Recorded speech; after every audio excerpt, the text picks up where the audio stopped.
Hello students, it's your SST class. Students, in our earlier video we were discussing about the resources and the types of resources, and we also discussed the developments of resources and the resource planning and the conservation of resources. Now today we will discuss about the land resources. Student, as you know, we live on the land, we perform our economic activities on land and we use it is different ways. बेटा आप सभी को पता है कि हम land पर रहते हैं और हम बहुत सारी एक्टिविटीज़ जो है वो लैंड पर करते हैं और लैंड का यूज़ भी हम डिफरेंट डिफरेंट वेज में करते हैं.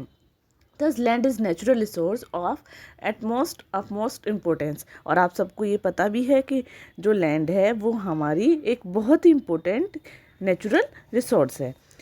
इट्स सपोर्ट नेचुरल वेजिटेशन, और ये हमारी नेचुरल वेजिटेशन को भी सपोर्ट करती है. उसी के साथ साथ ये wild life, human life, economic activities, transport and communication system को भी सपोर्ट करती है.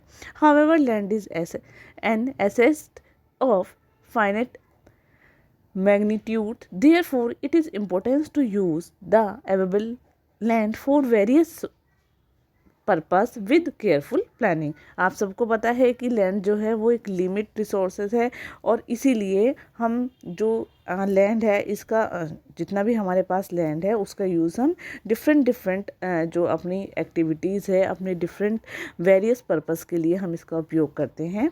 और इसका उपयोग बहुत ही सावधानी से और बहुत ही केयरफुली प्लानिंग से इसका यूज़ होना चाहिए. लैंड है India has land under a variety of relief features. और इंडिया में जो लैंड है वो इसका जो लैंड है वो अलग अलग रिलीफ फीचर्स में हमें यहाँ पर लैंड देखने को मिलता है, जैसे माउंटेन, प्लेट्यूज, प्लेन्स और आइलैंड्स. और लगभग 43% जो हमारा 43% जो एरिया है वो हमारा कैसा है, वो हमारा लैंड एरिया है. इस प्लेन यानी वो प्लेन है, प्लेन पर है, जो कि एग्रीकल्चर के लिए, इंडस्ट्रीज़ के लिए बहुत ही ज़्यादा हमारी बहुत ही हमें बहुत सारी फैसिलिटीज़ प्रोवाइड कराता है. Mountains account of 30% of the total surface area of country and the assure perennial flow from some rivers provide facility for tourism and the ecological system. और जो हमारा माउंटेन है, लगभग हमारा पूरे जितना भी लैंड है उसमें 30% पर हमारे माउंटेन्स हैं और वहाँ पर हमारी कुछ ऐसी पेरिनियल्स रिवर्स होती हैं जो रिवर्स पूरे साल बहती हैं, ठीक है. और इसके अलावा वो टूरिज़्म के लिए भी बहुत ही हमें अच्छी फेवरेबल कंडीशंस को प्रोवाइड कराते हैं. लगभग 27% हमारा जो एरिया है वो हमारा प्लेट्यूज एरिया है और यहाँ पर हमें बहुत सारे मिनरल्स के जो रिजर्व्स होते हैं वो मिलते हैं, फॉसिल फ्यूल्स मिलते हैं और इसी के साथ साथ यहाँ पर हमें बहुत सारे फॉरेस्ट भी मिलते हैं. नेक्स्ट आता है लैंड यूटिलाइजेशन.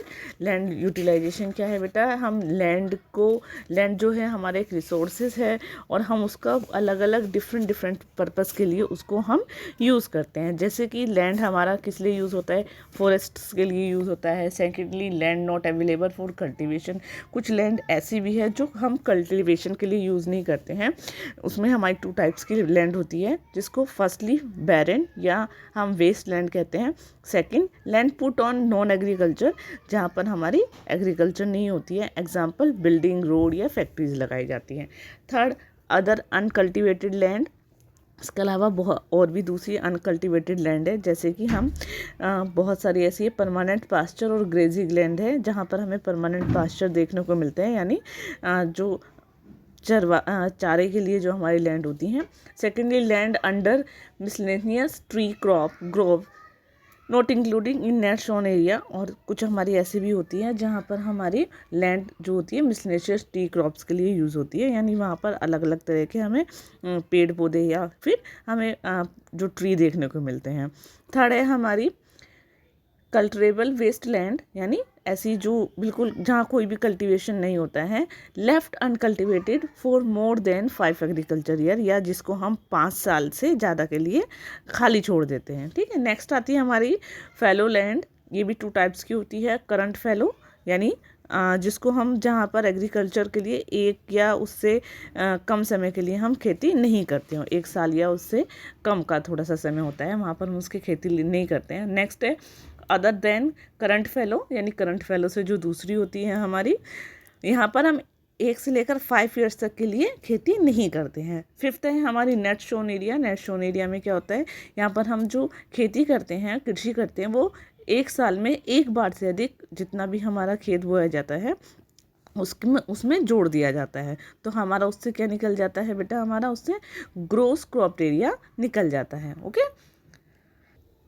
नेक्स्ट है हमारा land use pattern in India. Bharat में लैंड यूज़ का पैटर्न कैसा है, हम ये देखते हैं कि the use of land is determined both by physical factors such as topography, climate, soil type, as well as human factors such as population density, technology, capability, and the culture and the tradition, etc.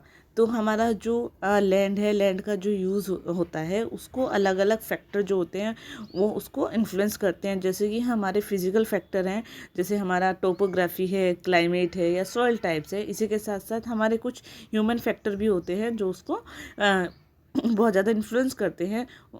वो हमारे कौन से हैं, जैसे तो हमारे human factor कौन से हो गए, पॉपुलेशन, डेंसिटी, टेक्नोलॉजी और हमारी टेक्नोलॉजिकल कैपेबिलिटी या फिर कल्चरल और ट्रेडिशंस जो हमारा होता है।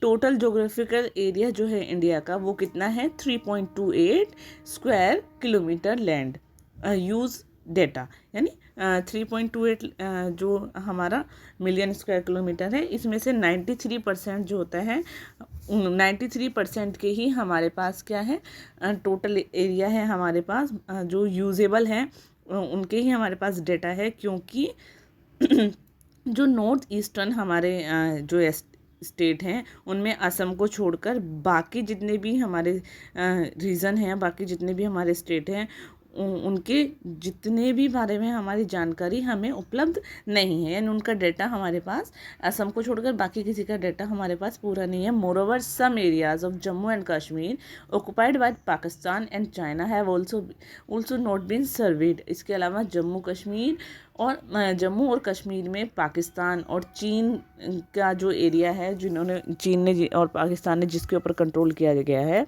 जो अपने ऑक्युपाइड एरिया है, वहाँ पर भी हम अपनी लैंड जो है उसका हम सर्वे नहीं हो पाया है वहाँ पर। ठीक है, नेक्स्ट है the land under permanent pasture has also decrease. लेकिन जो लैंड है जो परमानेंट पास्चर के लिए है, यानी जहाँ पर चारागाह के लिए जो लैंड है वो लगातार कम होती गई है। How are we able to feed our cattle huge cattle population on this pasture land and what are the consequences of it. और इसके लिए हमें यानी जो हमारे पास कैटल्स हैं, कैटल्स को इतनी बड़ी संख्या के लिए जो उनको पास्चर होता है उसको हमारे पास हम उसको पास्चर कैसे, यानी उसको चारा कैसे उपलब्ध करा पाएंगे, या इसके बहुत सारे क्या रिजल्ट निकल सकते हैं। अगर हम रिसेंटली देखें, अब प्रेजेंट टाइम में हम देखें तो हमारे पास जो most of the other than the current fallow land are either of poor quality. हमारे पास जो करंट फैलो लैंड है उसके अलावा हमारे पास बहुत सारी फैलो लैंड भी हैं जो कि कैसी है, पुअर क्वालिटी या फिर अनुपजाऊ है। The cost of cultivation such land is very high. और उनकी जो कोस्ट है वो, इन पर फसल उगाने के लिए जो हमें कोस्ट लगानी पड़ती है, यानी इन फैलो लैंड्स पर अगर हमें फसल उगाएंगे तो उसके लिए हमारी जो कोस्ट है वो बहुत ही ज़्यादा है। और Hence these land are cultivated once or twice in about 2 or 3 year। और इन लैंड पर जो हम देखते हैं, इन लैंड में से 2 या 3 ईयर में, या इनको 1 या 2 से बार, सिर्फ 1 या 2 से बार इनको बोया जा सकता है। और अगर हम यदि इससे हम क्या करते हैं, जो हमारा if these are included in the net sown areas, यानी बेटा अगर हम इन लैंड पर खेती भी करते हैं तो वो 2 या 3 साल में इनमें से 1 या 2 बार ही बोई जा सकती है। लेकिन अगर हम इसे इनमें हम जो हमारा नेट शोन एरिया जो होता है, अगर उसमें जितने भी हम एरिया शामिल किए गए हैं उनको शामिल कर लिया जाए तो भी भारत में लगभग 54% हिस्से पर ही, यानी टोटल जितना भी हमारा टोटल परसेंटेज है, रिपोर्टिंग एरिया जो है उसमें से केवल सिर्फ 54% एरिया पर भी हम लोग खेती कर सकते हैं। ठीक है, the pattern of net sown area varies varies greatly from one state to another, और जो हमारा नेट शोन एरिया है वो भी अलग अलग राज्यों में, अलग अलग स्टेट में अलग अलग है। जैसे पंजाब और हरियाणा में कितना है, 80% है। लेकिन अगर हम अरुणाचल प्रदेश, मिजोरम, मणिपुर, अंडमान निकोबार आइलैंड की बात करें तो वहाँ पर 10% से भी कम हमारा ये एरिया वहाँ पर है। हमारे देश में forest area in the country, हमारे कंट्री में फॉरेस्ट एरिया यानी हमारे देश में बेटा जो नेशनल फॉरेस्ट पॉलिसी है 1952 में जो स्टार्ट की गई थी, उसमें हम जो हमारे वन वाले जो एरियाज़ हैं, फॉरेस्ट एरिया जो है वो 33% एरियाज़ पर ही हमारे सारे वन एरियाज़ में आते हैं। यानी बेटा कि हमारी कंट्री में जो 1952 में नेशनल फॉरेस्ट जो पॉलिसी तैयार की गई थी, उसके अकॉर्डिंग जितने भी वन फॉरेस्ट एरिया हैं वहाँ पर 33% एरिया ही हमारा जोग्राफिकल एरिया में आता है। और अगर हम उसको कंपेयर करें तो उसकी तुलना में जितने भी फॉरेस्ट एरिया जो हैं वो बहुत ज़्यादा कम है, यानी बहुत ही कम मात्रा में है। It was considered essential for maintenance of ecological balance, और इकोलॉजिकल बैलेंस को बनाए रखने के लिए हमारे ये बहुत ज़्यादा ज़रूरी है। The livelihood of millions of people who lived on the fringes of these forests depend upon it। और यानी जो वन क्षेत्रों के आसपास जो बहुत सारे मिलियंस लोग रहते हैं, उनको अपना लाइवलीहुड जो है, क्योंकि वो अपना लाइवलीहुड इसी के ऊपर निर्भर करते हैं, तो उसके लिए भी बहुत ज़्यादा ज़रूरी है। और जो हम लैंड का यूज़ करते हैं, लैंड का यूज़ एक जो एरिया है उसका, जहाँ पर जिसको हम क्या कहते हैं, वेस्ट लैंड है, वेस्ट लैंड, और दूसरा हमारी कौन सी है,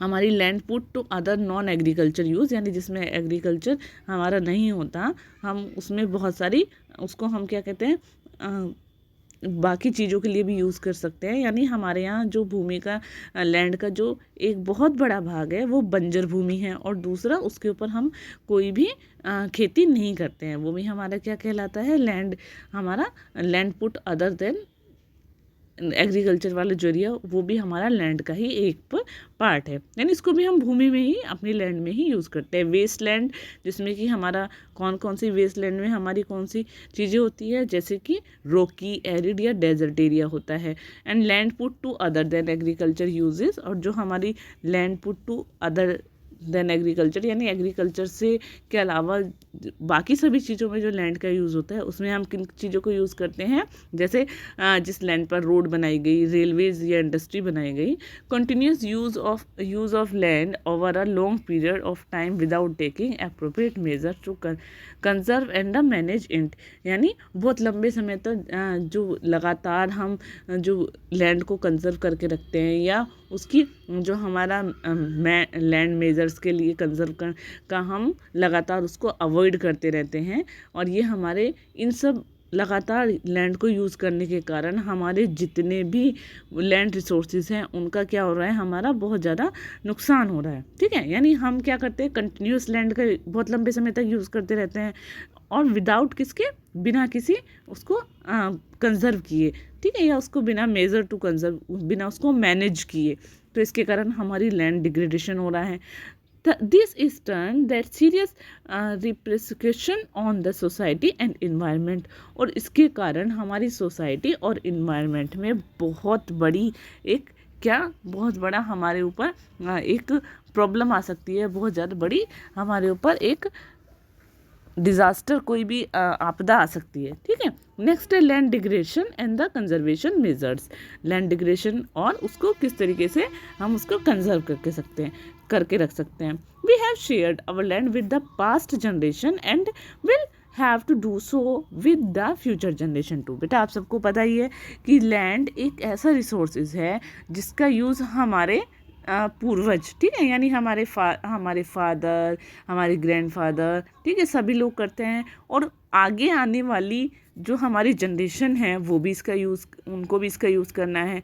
95% और our basic needs for food, shelter and clothing are obtained from land, यानी हमारी जितनी भी नीड्स होती हैं उसका लगभग 95% जो है वो हमें कहाँ से मिलता है, हमारी जितनी भी लैंड है हमारी लैंड से ही हमें मिलता है। लेकिन क्या है, हमारी ह्यूमन की जो एक्टिविटीज़ है have to not only brought about degradation of land but have also aggravated the pace of natural force to cause damage of land, यानी हमारी जितनी भी ह्यूमन की एक्टिविटी हैं उनके कारण ना केवल लैंड डिग्रेडेशन हो रहा है बल्कि हमारी लैंड को बहुत ज़्यादा उनको नुकसान पहुंचाने वाली जो हमारी नेचुरल पावर्स जो हैं वो भी उनको भी बहुत ज़्यादा क्या है, उनको फोर्स मिल रहा है, उनको बल मिल रहा है। मीन्स हम ये कह सकते हैं कि इसके कारण नेचुरल जो हमारी नेचर को जो नुकसान हो रहा है वो बढ़ता जा रहा है। ठीक है, यानी नेचर का नुकसान होता जा रहा है। एट प्रेजेंट इस time there are 130 million hectare of degraded land in India.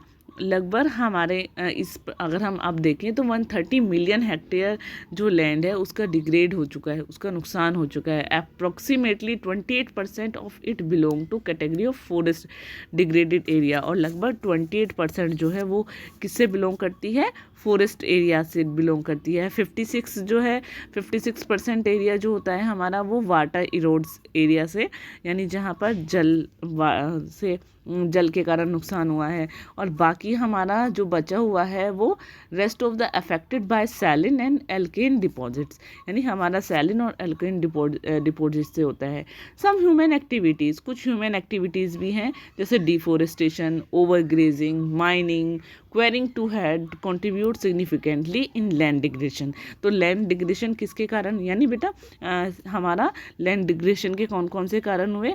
सबसे पहला अभी हमने जैसे बताया वाटर इरोड एरिया हमारा होता है, सैलिन और एल्काइन डिपॉजिट से भी हमारा लैंड डिग्रेडेशन होता है। ठीक है, ह्यूमन की एक्टिविटीज़ होती है जैसे forest deforestation, overgrazing, mining and quarrying to have, ये सभी चीज़ें हमारी कंट्रीब्यूशन करती हैं किसमें, लैंड डिग्रेडेशन में, यानी ये हमारे सारे किसके कारण है, लैंड डिग्रेडेशन के। Mining sites are abandoned after excavation work is complete leaving deep scars track over burden sign, जो बर्डनिंग या जो माइनिंग है, माइनिंग के बाद जो हमारे जो वहाँ की खान जो होती हैं, ठीक है, यानी माइनिंग साइट्स जो होती हैं वो उन स्थानों को बहुत गहरी, बहुत ज़्यादा क्या कहते हैं, खोद दिया जाता है, गहरी खाइयों और मलबे के साथ साथ उन्हें खाली खुला छोड़ दिया जाता है। यानी जब वहाँ पर माइनिंग करने के बाद तो वहाँ पर माइनिंग साइट्स को ऐसे ही खुला छोड़ दिया जाता है। इन स्टेट लाइक, जैसे कि ऐसा कहाँ होता है, ऐसा हमारा झारखंड, छत्तीसगढ़, एमपी, मध्य प्रदेश और उड़ीसा जैसे राज्यों में वहाँ पर हमारा ऐसा होता है। ठीक है, और deforestation due to mining have cause severe land degradation, और वहाँ पर जो डिफोरेस्टेशन होता है इन राज्यों में, डिफोरेस्टेशन क्या है, वो हमारा माइनिंग का एक बहुत डिफोरेस्टेशन जो है वो हमारा लैंड डिग्रेडेशन का एक बहुत बड़ा कारण बना हुआ है।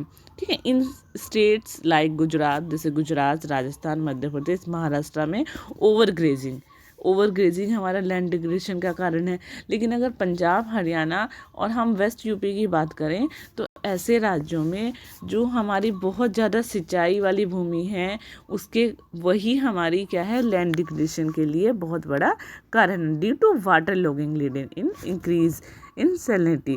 ठीक है, यानी हमारा वहाँ पर क्या है, यहाँ पर क्या होता है, बहुत ज़्यादा सिंचाई से क्या होता है, हमारा सैलिनिटी यानी वहाँ पर इंक्रीज इन सैलिनिटी का इंक्रीज होता है और एल्काइनिटी हमारी सॉइल में इंक्रीज होती है। ठीक है, the mineral process like grinding of limestone, लेकिन जो मिनरल प्रोसेस है जैसे हमारा